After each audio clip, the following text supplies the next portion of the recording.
ফরিদপুরের ৩টি উপজেলায় ভোটকাল। সকাল থেকে বিভিন্ন কেন্দ্রে পাঠানো হচ্ছে নির্বাচনী সরঞ্জাম। জেলা নির্বাচন কর্মকর্তা কার্যালয় থেকে যুক্ত হচ্ছেন এই মুহূর্তে আমাদের প্রতিনিধি কামরুজ্জামান সোহেল।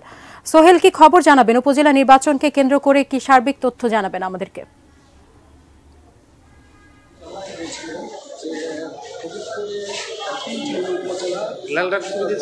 নির্বাচন শুরু হচ্ছে প্রথম ধাপের সেই নির্বাচন কিন্তু আমরা আজ সকাল থেকে নির্বাচন কর্মকর্তার কার্যালয় থেকে কিন্তু নির্বাচনী যে সরঞ্জামগুলো রয়েছে সেগুলো পাঠানো হচ্ছে।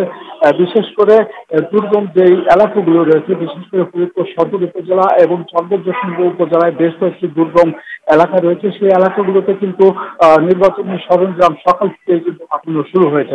আমরা জেলা নির্বাচন কর্মকর্তার সাথে কথা বলেছি, তিনি আমাদের যেমনটি বলেছেন যে মূলত দুপুরের পর থেকে ফরিদপুর সদর উপজেলা এবং মধুখালী উপজেলার নির্বাচনী সরঞ্জাম পাঠানো হবে।